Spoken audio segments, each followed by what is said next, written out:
Being able to focus your body's energy.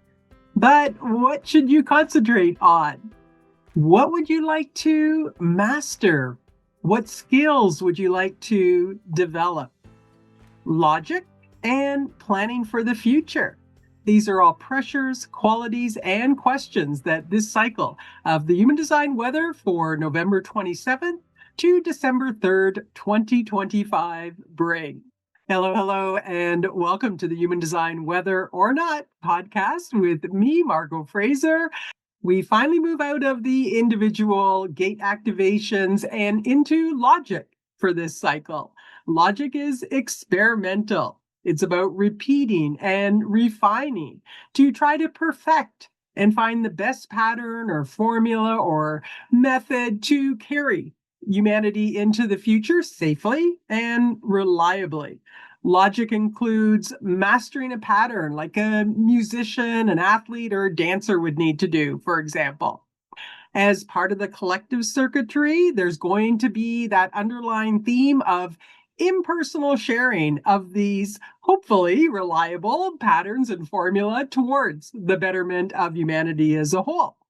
So after our 4 cycles of individual trait activations, all about being here now in the present, this is now going to bring general pressure to look to the future and to ask yourself what you can do to create a more secure future for yourself and potentially for others. Now, logic can bring perfectionist tendencies, and unfortunately, society tends to consider mistakes to be bad, which can lead to trying to cover up errors. But mistakes are really just part of the correction and refinement process. Understanding what didn't work can not only be helpful to determine the next refinement, but sometimes those mistakes can lead to new discoveries. Okay, let's get into the specifics now. This cycle starts on November 27th at 11:02 a.m., going until December 3rd at 12:19 a.m. Mountain Standard Time. Universal time coordinates, that's coming in November 27th at 6:02 p.m., going until December 3rd at 7:19 a.m. Remember to convert that to your own time zone so you know when it starts and ends for you. We always start with the Sun Earth activations because that's 70% of the conditioning field. We have the Sun moving into Gate 9, the trait of focus in the Sacral Centre, that motor that generates life force energy. Its keynote says potential can be fulfilled through detailed attention to all pertinent aspects. This trait's also called the taming power of the small, where the ability to tame is the ability to master the nature of detail. If you've been following the Human Design Weather, you know that we have Jupiter sitting in Gate 62 in the Throat Center. This is the gate of detail, also called preponderance of the small. So we can expect the pressure to focus on details this cycle. This trait, Gate 9, will bring the pressure to use your energy to focus. This is necessary in the experimental way of logic. You have to bring attention to detail in order to perfect the pattern. This is in the Sacral Centre, which is here to respond to life. So this is the place where logic and the focus to organize the details is going to come out of response to a need for logic. This is not a mental focus. It's in the body. It's this concentration of energy to bring attention to the experimental process of problem solving. Think of anything that requires repetition, attention to detail, and practice to master. Now, this actually isn't solving the problem here. It's the energy for the focus and concentration needed for that problem solving process and being able to maintain that over time. To master something takes time, right? It can be years and years. So we want to have this ability to use this vital energy in that way to maintain that concentration of focus. This gate of focus could also result in restlessness, especially if you don't have gate 52. It's electromagnetic in the root center. That's the trait of inaction and keeping still, the other ingredient to concentration. There could also be frustration in the process of having the energy to concentrate, but not knowing what to concentrate on. So, if you have work that requires focus on details that you've been putting off, this could be a really helpful cycle for you. If you're one of the 30% that do not have the sacral center defined, so if you're a projector, a manifester, or a reflector type, if your sacral center does get defined through this cycle, there could be this not knowing when enough is enough when it comes to details.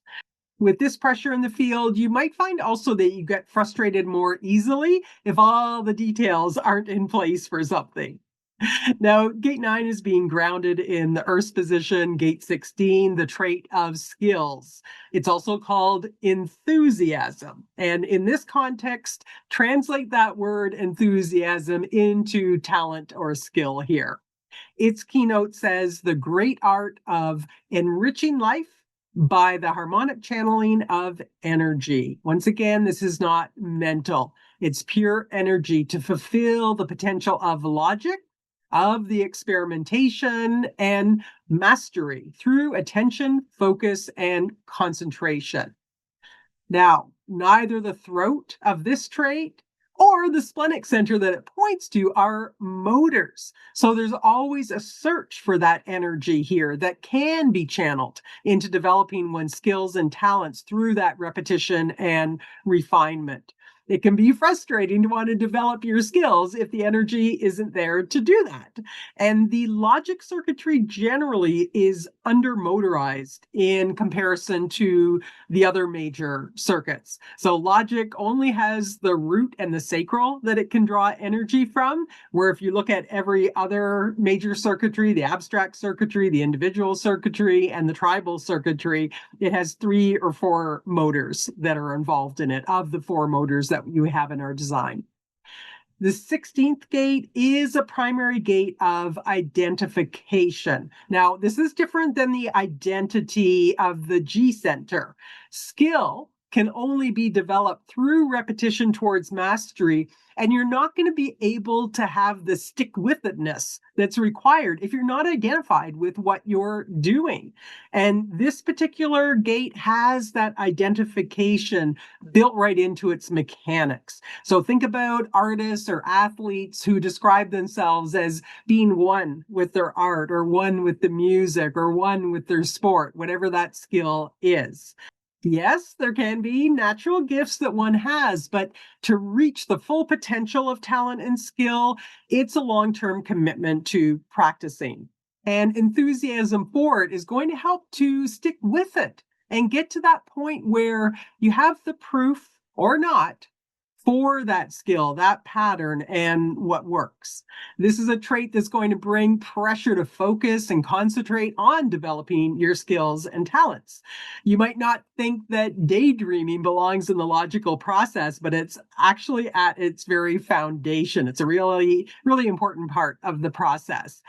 Daydreaming can help you work through the theories conceptually and figure things out as much as possible so that support can be gained for taking action on that theory or that practice and bringing it into application. If you're a basketball player, for example, you have to daydream about all the different ways to get the ball to the basket and how to deal with all the different kinds of interferences that could happen along the way, so that you can develop your skills to overcome each of those. If you're a researcher, you need to daydream about all the different things and conditions that could impact your experiment and take those into account. So you could find yourself daydreaming about what will happen if you master a skill and what it will provide for you in the future while this trait is present. That could take you off track or could really support your understanding of what next step to take. There's a lot of planning and conceptualizing to be done so that when the energy is there, the next level of development can be manifested. It's always a great idea with this trait to try and explain your concept to yourself and see if you can. Can you explain it to yourself? If you can't explain it to yourself, you're probably not going to be able to explain it to anyone else. Every gate in the throat has a voice. And here it's the voice of I experiment or I don't experiment. And since it's a throat gate, it can be ready to say, I have the skills without necessarily having the capacity to bring those skills into manifestation. With this trait present in the field, there's going to be a pressure to develop your own skills. And you might also recognize and enjoy witnessing the skills of others as well. When we look at the Sun Earth positions together, when you're developing your skills, it can bring a real focus to the process. It can bring enthusiasm to your focus, or using your skills to focus on the next thing that you'd like to master. You just want to check in that that's really how you should be using your energy. If you're not following your strategy and authority, you could end up focusing on things that aren't of value and don't actually utilize or enhance your skills, and putting time and energy and resources into something that's not truly of value. Let's look at our channels now. Just a reminder that when the transit field creates a channel, everyone that doesn't already have it in their chart is receiving activation of the related traits and qualities.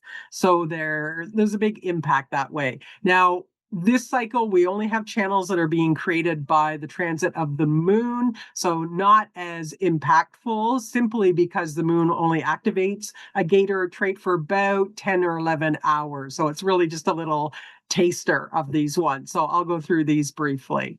The first one's coming in on November 30th at 12:47 a.m., going until 10:21 a.m. Mountain Standard Time.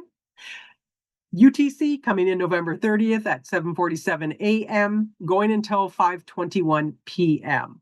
We have the moon moving into gate 17 in the Ajna Center, your mental awareness center. It's the gate of opinions. It's connecting with its electromagnetic, gate 62, the gate of details in the throat center. We've mentioned already that's being activated by Jupiter.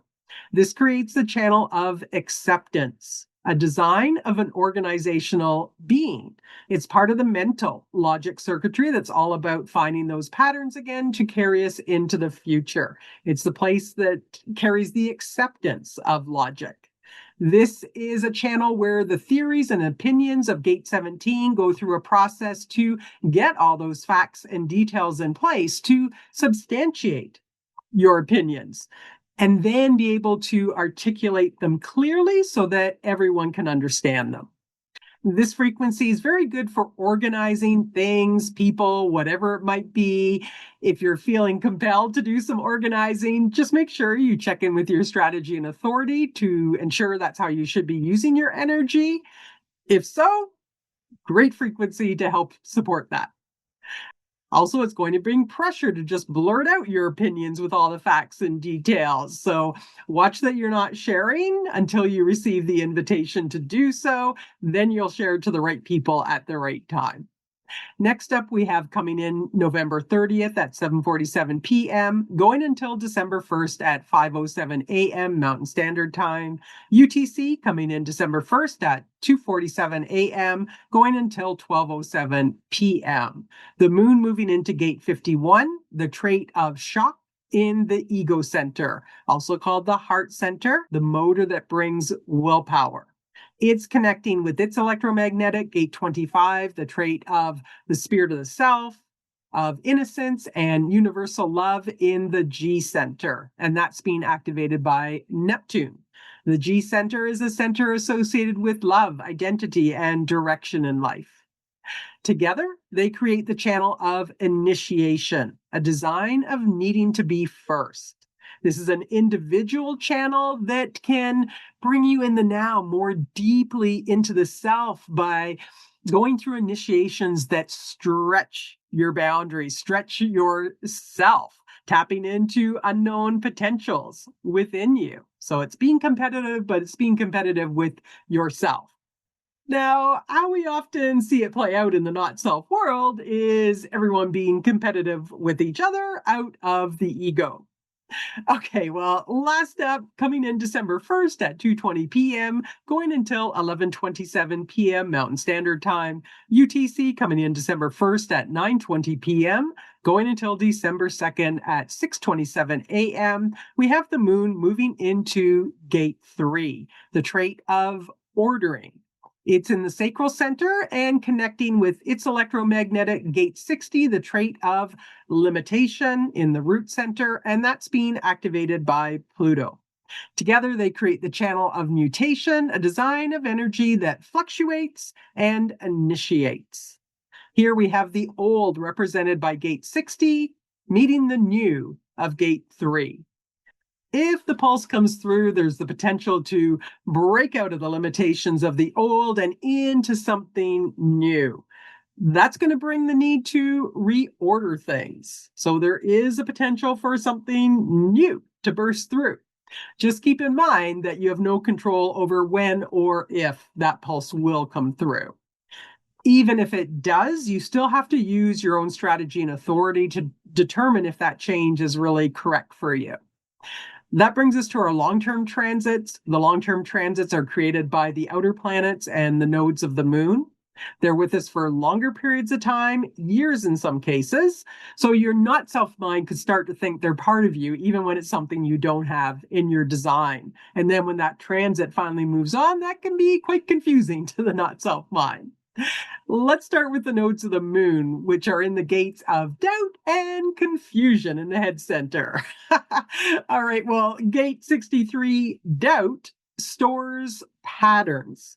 And gate 64, confusion, stores images from experiences. These gates bring the pressure to think logically and abstractly, respectively. The nodes are about what we see in the world and what's in our environment. And this is generally going to bring an environment of people sharing with each other because they're both collective.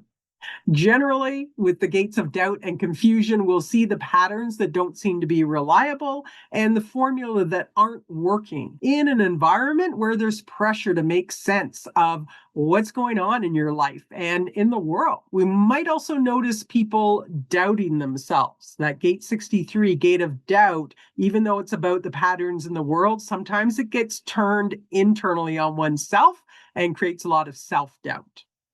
This doubt and confusion can bring good questions that inspires the rest of the mental logic and abstract circuitry. Ultimately, it can bring the potential to raise consciousness through those questions. Or not. At the start of this cycle, these traits will be in line 4.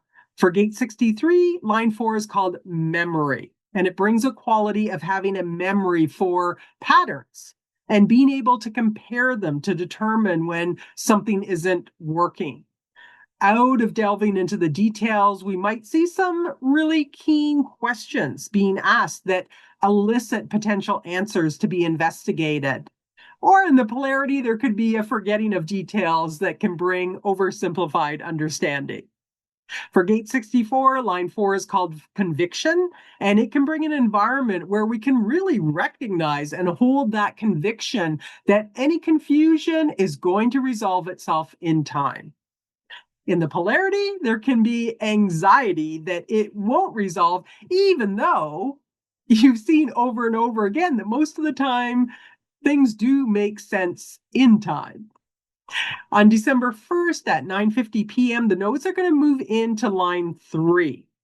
Line 3 is going to bring its themes of trial and error and bonds made and broken. Third lines are always bumping into things that they're not prepared for, and then you have to trial and error your way through it.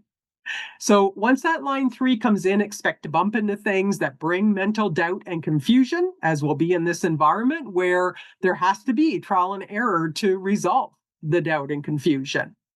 For gate 63, line 3 is called continuance. With this, we might see through the trial and error process that the question asked out of any doubts makes a difference, right? The question itself, how that question is structured, that's going to make a difference in the answers that you receive back. as do the people the questions are asked to, right? Different people have different answers, different responses to the questions. And that can bring a recognition that while there are a variety of answers for any given question you may ask, only certain answers are really correct for you. And you have to continue the process of asking until you get that answer that you know is the right one for you. In the polarity, though, we could see people that are very persistent in asking their question and yet pessimistic out of this trial and error process so that no answer another gives is ever correct. Or we might notice people that ask the wrong question out of their doubts, but unexpectedly might get a really valuable answer. Gate 64 in line 3 is called overextension. It's going to bring an environment of getting help from others to make sense, as there's a recognition that you can't do it on your own. Or out of the trial and error, learning that others can't always help, but noticing that things seem to resolve in time anyways. So, of course, that's thanks to the transit field bringing in gate 47 at some point, that gate of realization, the electromagnetic for that gate 64. Gate 64, line 3, this confusion, line 3, brings an environment of waiting for that moment of enlightenment to come one way or another, whether it's through others or through the transit field. All right. The outer planets are all in the same gates, but Uranus moved into line 5 just a little before the start of this cycle. I mentioned that last cycle that I would talk about it in this cycle. Saturn's going to go direct on the 27th, but that's just going to extend its stay in line 3 where it is. And Jupiter is going to move into line 4 on December 1st. So I'll just go through each of these to give you a little more details on them. Jupiter, again, is about expansion, laws, good fortune. And with that quality of expansion, it is in gate 62, as we've mentioned, that trait of detail, part of the mental logic circuitry. And it's got the voice that expresses, I think, or I don't think. It's going to bring the pressure to tap into Jupiter's expansive nature through delving into details and facts and then sharing with others once those are all in place and organized. With line 5, though, it could have you projecting on others that they have all the facts and details that you need. That may or may not be true. Or others could project that on to you. But if you don't have the details and facts, or they're not organized yet, and yet you try to express it, it could impact your reputation negatively. The pressure could also have you or others blurting out what you think about something with all the details and facts that haven't been asked for. And then it's likely going to be ignored or challenged. On December 1st at 5:56 a.m. Mountain Standard Time, we'll see the movement into line 4, which is called asceticism. And asceticism just means withdrawing from any indulgence. Line 4 is the line of the opportunist. So it's going to bring this ability to delve into the details, really get everything sorted and clear for expression, but then waiting for the right opportunity to share. With that asceticism, it's also bringing the pressure to withdraw to get all those details sorted. However, if the ego gets involved, that sharing is going to be motivated by sharing when it will impress others rather than simply sharing in a way that others can follow and understand. And when someone's trying to impress you, they may use big words and say things in ways that actually make it more difficult to understand. Saturn, with its consequences, its constraints, discipline, and limitation, is sitting in gate 36, the trait of crisis, which is part of the abstract experiential circuitry. Crisis here is not having the experience. It is going to go direct, as I mentioned, on the 27th, which will just extend its stay in line 3, called transition. So we have another gate in the trial and error line. Now, learning something new, well, there's always trial and error in that anyway. So it's kind of a good fit to this experiential process. However, the exaltation for this line is not in the world. And the exaltation's all about allowing the old to drop away as the new is embraced in the change process. But since it's the detriment that's only available in the world, Saturn may bring certain constraints to what experiences are available. And there will be this wanting to somehow incorporate something from the old into the new. For example, being promoted into a management position where you have to learn new tasks and relate to your team in a different way, but trying to still have the same sense of camaraderie with them. I'm still one of you, rather than relating to them as a manager. It's a little bit different, right? Saturn may bring consequences to this. Uranus has qualities of being revolutionary. It can be sidetracking and unusual. It's sitting in gate 8, the gate of contribution or holding together. This is a directional gate, the individual direction in the now. It says, I'm going this way now. You can come along or not. That's part of the way it contributes. We've got line 5 here, so it could have you projecting onto others that they can take you where you want to go. Or another could project onto you that you can take them where they want to go. This is the line that I have for gate 8 in my own design, and I can't tell you how often people come up to me and ask for directions. Line 5 is called Dharma. It has a developmental theme. I'm going to read it because it's quite long. It says, holding together does not exclude eventual separation. Successful union after a proper term will encourage separation. The fledgling, once mature, is expected to leave the nest. This is right action which does not harm the integrity of the union. Okay, in the exaltation, this is called the teacher. And the ultimate goal of any good teacher is to have the students both transcend them and leave them, right? A good teacher says, take the knowledge and go do your thing with it. Ra also called this the great line of the taxi driver. When you get them to where they have to go, you let them out. You don't hold on to them. However, in the detriment, this is the parent that cannot let go of the child. There's this I know what's best for you quality that it brings. And when someone takes your contribution and leaves, then it could bring this sense of loss. And out of that, you could feel that, well, I don't want to contribute anymore. This is too painful. All right. Neptune. Neptune sitting in gate 25, the trait of universal love, the spirit of the self, and innocence. It's in line 2 called the existentialist with the developmental theme that says devotion and dedication to the now. So in the exaltation, it's all about be here now. It's not about, looking to the future or reflecting on the past. It's be here now. This is what supports us in dealing with the unknowns in life. The detriment is wanting to be recognized for one's selflessness, which isn't selfless anymore, right? You're not going to be just in it to be in it. Pluto, with its qualities of inner truth and ruling the larger cycles, continues to be in gate 60. It's almost done being there. This is the trait of limitation in the root center. It's in line 6 called rigidity. It can bring a frequency that can help you accept limitations that you come up against. Don't push through them unless you could see that mutation, that real change can happen. Or you could feel this agitation that might even drop into depression at being limited. You have to be restrained. You can't push through the limitation, but just brings you down. Overall, we do have logic dominating with both the sun, the earth, the north node, and Jupiter all in logic gates. So I'll give you a couple of keynotes for these long-term transits, considering the sun-earth positions as well.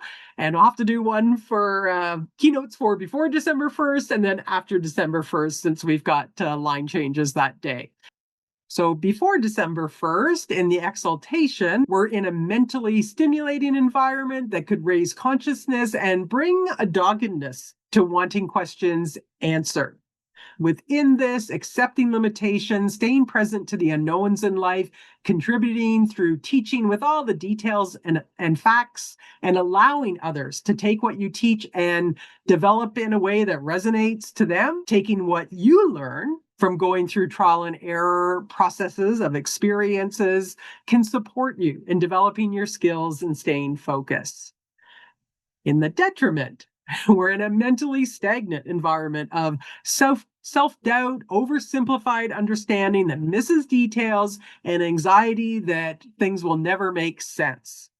Within that, irritation with limitations, wanting to be recognized for your so-called selfless contributions that others can't really understand, while needing to control how those contributions are used, and wanting to hold on to old ways that prevent true progress, will sap enthusiasm for mastering new skills and make it difficult to maintain focus.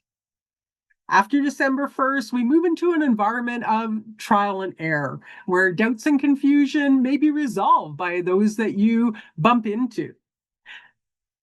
Within that, accepting limitations, staying present to the unknowns of life, and taking time alone to get all the details and facts organized so that when the right opportunity arises, you can contribute that through teaching in a way that allows others to take it and do what they want with it, and learning from experience what's of value from the past that can be integrated into what comes from change can support you in developing your skills and staying focused. In the detriment, we move into an environment of trial and error and pessimism, where it seems like no one has the right answers or can help you to make sense. Within that, irritation with limitations, wanting to be recognized for your so-called selfless contributions, and providing details and facts designated to impress others, while needing to control how those contributions are used, and wanting to hold on to old ways that prevents true progress, will sap enthusiasm for mastering new skills and make it difficult to maintain focus. Okay, so we could see any combination of those playing out in the world. Just stepping back to a more macro view in the collective, there's likely to be generally a sharing of both concerns and ideas about what will make us secure in the future, what we as humanity need to focus on, and the skills needed to bring that vision to fruition. Remember, for any of these traits, if you don't have them in your own design, it's just pressure from the transit field. You can observe it playing out around you. You can learn from it. But whether there's actually something for you to do with it is according to your own strategy and authority. So just watch that the conditioning field's not running you. That brings us to the end of the cosmic weather for this cycle. If you want to run your own chart, you can go to jovianarchive.com. If you're new to human design and you want to learn more about the body graph itself, just at a high level, what's the black and the red about, the different geometric shapes, a bit on the background of the system, feel free to grab my free Human Design Basics mini course. It's at margotgfraser.com/human-design. Okay, well, if it's correct for you, it is a good cycle for planning, for skill development, and focusing on detailed work. Depending on your own design, though, there could also be this restlessness that interferes with your concentration, particularly if you have a defined sacral center, but you don't have gate 52, that trait of inaction in the root center. If that's the case, you might want to actually work in a place where there are others around, because it's more likely then that someone with that trait will move through your aura and make it easier for you to sit still and concentrate. Have a great cycle, and may you know, live, and love the magic of your true nature. Until next time, bye for now.